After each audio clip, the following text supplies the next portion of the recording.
Olá, bem-vindos. Meu nome é Marla e esta é a aula número 29 da disciplina de Biologia Celular, onde estamos tratando do assunto metabolismo energético da célula. E nessa aula vamos falar da fotossíntese.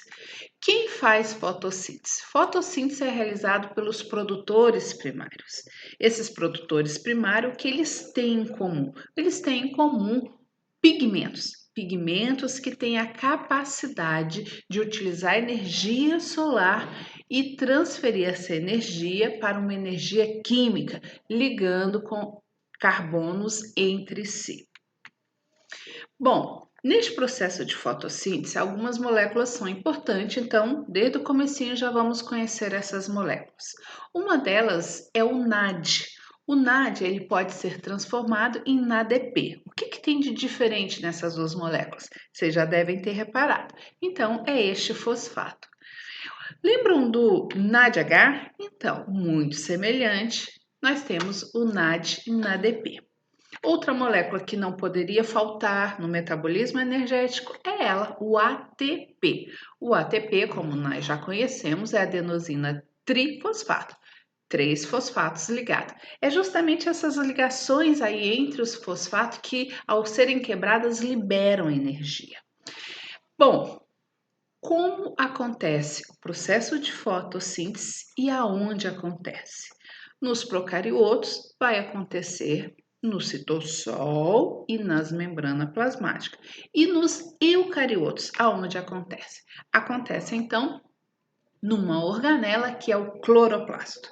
No cloroplasto, didaticamente, acontecem dois eventos, que é chamado fase clara e fase escura. A fase clara só pode acontecer com a presença da luz solar. A fase escura pode acontecer durante o dia ou quando também não tiver luz solar. Uma fase está ligada com a outra, vamos ver? Na fase clara, utiliza-se a água e, através de vários eventos, é liberado o oxigênio e são formadas moléculas carregadas de energia, o ATP e o NADPH. Estas moléculas vão para a seguinte fase, que é a fase escura. E lá o que acontece? Vai ser possível, utilizando a energia destas moléculas, juntar moléculas de carbono. E de onde vieram esses carbonos? Esses carbonos, então, são oriundos do CO2, dióxido de carbono. E aí, através de vários eventos, são formadas moléculas ricas em carbonos, moléculas orgânicas. Então, vamos começar pela fase clara. A fase clara acontece numa parte especial do cloroplastos, que são os tilacoides. Obviamente, vai acontecer na membrana do tilacoide, mas também envolve essa luz do tilacoide ou lúmen. O que tem nesses tilacoides que permite o metabolismo energético? Tem dois fotossistemas, fotossistema 1, fotossistema 2. Além dos fotossistemas, tem uma cadeia transportadora de elétrons. Mas, calma aí, não era na mitocôndria que tinha cadeia transportadora de elétrons? Pois é, vocês vão ver que aqui o metabolismo é bem parecido. Inclusive, tem também uma cadeia transportadora de elétrons. E tem esse espaço intratilacoide que vai ser super importante para formar um gradiente. Lembram que lá na respiração celular também é importante formar um gradiente eletroquímico entre a membrana externa e a membrana interna? Aqui também é importante. Então vamos lá, vamos conhecer esse fotossistema. O que é um fotossistema, ou também conhecido como complexo antena? São vários pigmentos e no centro deste complexo tem a clorofila P680 ou P700, que corresponde ali ao comprimento de ondas, que essas clorofilas, ao receberem esta luz solar, vão liberar elétrons para os seus aceptores. E esses aceptores, por sua vez, vão passar para a cadeia transportadora de elétrons. Então, isso é um fotossistema. Isto é um complexo antena. Aonde que está? Está na membrana do tilacoide. Vários pigmentos organizados, lembrando até uma antena parabólica.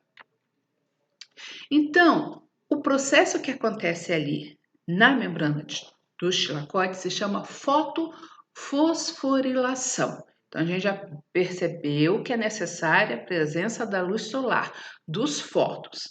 Olhando assim esse esquema, parece um pouco complicado. Então, vamos parte por parte. Vamos lá. Fotofosforilação, considerando o fotossistema 1, que é este aqui, lembrando aí uma antena parabólica. O que acontece? A luz solar excita estes pigmentos que estão presentes ali na membrana do tilacoide. Quando esses pigmentos são excitados, uma clorofila vai então liberar o seu elétron, que passa por um aceptor de elétrons, que é ferridoxina. E daí? Daí diante, para onde vai esse elétron? Esse elétron, então, pode ir para a cadeia transportadora de elétrons.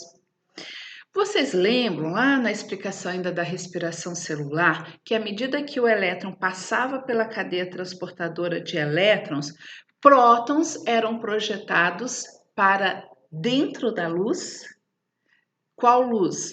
Lá na respiração celular, dentro do espaço intermembrano. E aqui na fotossíntese, dentro do espaço intratilacoide, ok? Então, formou este gradiente de prótons no espaço intratilacoide. O que acontece com esses prótons? Esses prótons, ao passarem pela ATP sintetase, vai formar o que? ATP. Olha que maravilha! Na fotossíntese se produz ATP. Este elétron, então, ele vai voltar lá para o fotossistema 1.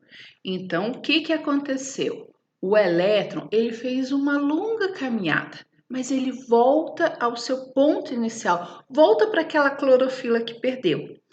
E durante este evento, o que aconteceu de bom, de significativo, que vai ser importante para a próxima etapa? A produção de ATP. Agora, vamos ver outro evento que acontece nesse mesmo fotossistema 1. Novamente, a luz solar excita aquele complexo antena, é liberado elétrons. Os elétrons vão para os aceptores de elétron, mas agora eles seguem outro caminho. No lugar deles percorrerem essa cadeia transportadora de elétrons, vocês perceberam que eles vieram para cá. Para onde? Para se unir ao NADP, formando NADPH. Então, agora, qual molécula foi formada? NADPH. No processo anterior que eu mostrei para vocês, formou ATP. Aqui formou NADPH. Qual a diferença? Esse elétron, ele foi utilizado. Ele não vai voltar para o fotossistema 1. Não vai voltar. Significa que, em algumas vezes, o fotossistema 1 vai estar desprovido de elétrons. Se está desprovido de elétron, será que seria possível continuar a fotossíntese? Vamos ver o que vai acontecer com esse fotossistema. Ainda dentro do processo de fotofosforilação, nós temos o segundo fotossistema 2, que aqui eu representei para vocês com um verde um pouco mais escuro. O que acontece nesse fotossistema? Ele também é excitado pela luz solar. Acontece a mesma coisa, a clorofila vai liberar elétron. E o elétron vai para onde? Vai para o aceptor de elétrons, que aqui no caso é a plastoquinona. E daí? E daí esse elétron vai para a cadeia transportadora de elétrons. E vai acontecer a mesmíssima coisa. São ejetados prótons. Quando esses prótons voltam pela ATP sintetase, o que acontece? Forma ATP. Agora a pergunta é, e o elétron? O elétron, ele vai lá para o fotossistema 1. Isso! Lembra que o fotossistema 1, quando forma o NADPH, ele ficou sem elétron? Pois está aí, não fica mais sem elétron, foi substituído por outro elétron, que veio de onde? Do fotossistema 2. Mas a pergunta é, tá, o elétron então passa por várias mudanças, chega lá no fotossistema 1. Quer dizer que o fotossistema 2 vai ficar sem elétrons? Então, se os pigmentos do fotossistema 2 estão sem elétrons, significa que ele não vai mais trabalhar, está inutilizado. Será? Não, não está inutilizado. Por quê? Os elétrons do fotossistema 2 vão ser substituídos. Vamos ver como? Aqui, ó. Vocês perceberam que aqui próximo ao fotossistema 2 tem uma molécula de água. Olha, tem algum envolvimento da água com essa questão do elétron. Vamos ver o que acontece? Novamente, o elétron é excitado e ele vai embora, vai seguir seu caminho. Acontece que tem algumas enzimas aqui nesse fotossistema 2, que eu representei por essa estrutura, que ela promove a quebra da água em O2, prótons e elétrons. O O2, beleza, nós já sabemos que os seres autotróficos produzem oxigênio. Esse oxigênio vai para a atmosfera e nós, seres aeróbicos, utilizamos dele. O próton vai ficar ali no espaço intratilacóide, porque afinal de contas é importante. E o elétron? O elétron, então, ele vai lá substituir aquele elétron que foi tirado do fotossistema 2 e vai seguir o seu caminho que nós já sabemos qual é. Só voltando aqui, ó, o elétron então vai substituir o elétron do complexo, que vai seguir o seu caminho normal, que é substituir o elétron dos pigmentos lá do fotossistema 2. Então, fotossistema 1. Então, nós vimos que a fotólise da água é essencial para que os elétrons não sejam perdidos definitivamente das clorofilas. Saem os elétrons da água e vão para os complexos, substituir aqueles elétrons que foram perdidos. Mas por que mesmo essa necessidade de elétron para cá, elétron para lá? Porque esses elétrons têm dois objetivos na passagem deles. Um dos objetivos, formar ATP. Porque quando os elétrons passam pela cadeia transportadora de elétron, o que acontece? Forma-se ATP. E o segundo, formam na DPH, que nós vamos ver onde vai ser utilizado. Então, aqui nós temos o resumo dos dois fotossistemas. Fotossistema 1, fotossistema 2. Como vocês estão vendo, eles são muito semelhantes e neste caso aqui eu estou mostrando para vocês que em ambos acontece a produção de ATP. Excitação da clorofila, passagem do elétron que volta para cá e forma o ATP. Ou aqui, fotossistema 2, excitação da luz, ou, perdão, fotossistema 1 ainda, excitação e forma na DPH, não voltando a substituir. Não voltou a substituir o elétron do fotossistema 1, qual a opção que nós temos? A opção que nós temos é excita as clorofilas do fotossistema 2, esses elétrons vão correr, vão formar ATP e vão substituir o elétron perdido lá do fotossistema 1. Mas para o fotossistema 2 não ficar sem elétrons, o que acontece? O elétron da água substitui. Então, nós vimos as reações que acontecem na fase clara, na fase que depende do Sol. Na fase que depende do Sol, produz ATP e na DPH, utilizando para isso a água e a energia solar, liberando oxigênio para a atmosfera.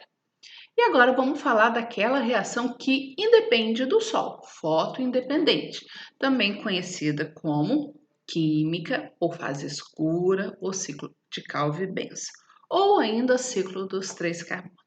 O que de importante acontece nessa fase? ela vai produzir compostos carbônicos para nós, seres heterotróficos, podermos consumir. Então, vamos ver o que acontece? Percebam primeiro, não acontece na membrana do tilacoide, mas acontece dentro do cloroplasto, mas lá no estroma. Utiliza o CO2, o mesmo CO2 que nós, seres aeróbicos, liberamos. Utiliza o CO2 e aquilo que foi produzido na fase clara, produzindo então o nosso alimento. Então, este é o ciclo. Aqui tem para vocês os nomes das moléculas que são formadas durante esse ciclo. Onde que isso está acontecendo? Lá no estroma. O CO2 obtido da atmosfera pelas plantas é somada à ribulose de fosfato, que é uma molécula com 5 carbonos. Então, forma uma com 6 carbonos. A essa molécula de 6 carbono é adicionado um fosfato. Mais adição de fosfato, mais adição, até que forma o quê? Lógico que o processo é bem mais complexo e tem que haver um equilíbrio, tá, gente? Mas aí são formados hidratos de carbono e recuperado a ribulose de fosfato, que inicia um novo ciclo.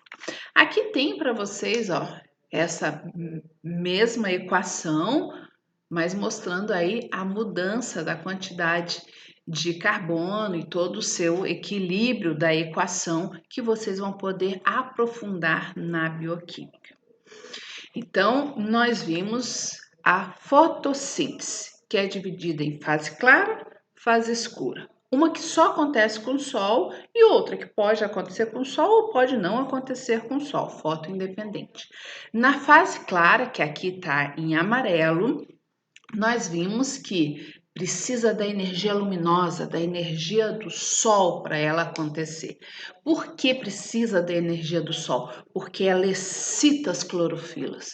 E as clorofilas do fotossistema 1 e fotossistema 2 liberam seus elétrons. E à medida que esses elétrons vão passando por uma cadeia, elas promovem dois eventos super importantes: ou produção do ATP ou produção do NADP. Além disso, num dos eventos acontece a quebra da água, a fotólise da água, e é liberado oxigênio que a gente respira.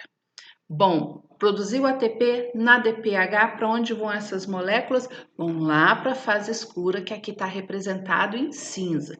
E lá eles são utilizados em diferentes momentos, formando então ligação de carbono com carbono, carbono com carbono, formando assim compostos carbônicos, que é aquilo que a gente se alimenta. Então, importante. Aqui então, gente, trazendo para vocês o que foi produzido na fotossíntese. Foram produzidos a glicose, que vai passar por um processo de glicólise, e o oxigênio, que vai ser utilizado como aceptor final da cadeia transportadora de elétrons no processo de respiração. E no processo de respiração se liberou CO2, que vai ser utilizado pelo cloroplasto. Vamos ver isso aqui, ó, nessas duas organelas, mitocôndria e cloroplasto. Mitocôndria libera o CO2, que vai ser utilizado pelo cloroplasto para produzir o quê? O oxigênio, que vai ser utilizado pela mitocôndria, e os compostos carbônicos. Vocês viram que as duas organelas têm um metabolismo muito parecido, tem até uma morfologia parecida. Aliás, elas tiveram a sua origem semelhante, que é por endossimbiose. O que tem de diferente nessas duas organelas é que o cloroplasto é maior, tem esse terceiro sistema de membranas que são os tilacoides, onde tem pigmentos. Mas muitos eventos são semelhantes, como por exemplo a cadeia transportadora de elétron, que acaba formando ATP. As duas organelas formam ATP. Olha que interessante. O ATP da mitocôndria é utilizado pela célula para realizar seus diferentes eventos. O ATP do cloroplasto não é utilizado pela célula, é utilizado para formar compostos carbônicos. Mas aí eu te pergunto, por que este ATP, que foi produzido pelos autotróficos, não é utilizado pela célula? A célula vegetal podia produzir o seu ATP na fotossíntese e utilizar este ATP. É o mesmo ATP produzido pela mitocôndria. Acontece que o ATP produzido dentro do cloroplasto não tem um transportador. Sendo assim, ele não atravessa a membrana do cloroplasto. Então, o cloroplasto produz ATP, mas usa aquela energia química do ATP para unir átomos de carbono, formando compostos carbônicos. E aí, este composto carbônico vai ser utilizado tanto pelas células autotróficas, para quebrar em suas mitocôndrias e produzir energia, quanto pelas células heterotróficas, também na sua mitocôndria, também para produzir energia. Aqui estão algumas referências das imagens. Esse conteúdo está no capítulo 11 do livro Práticas em Biologia Celular. Até a próxima!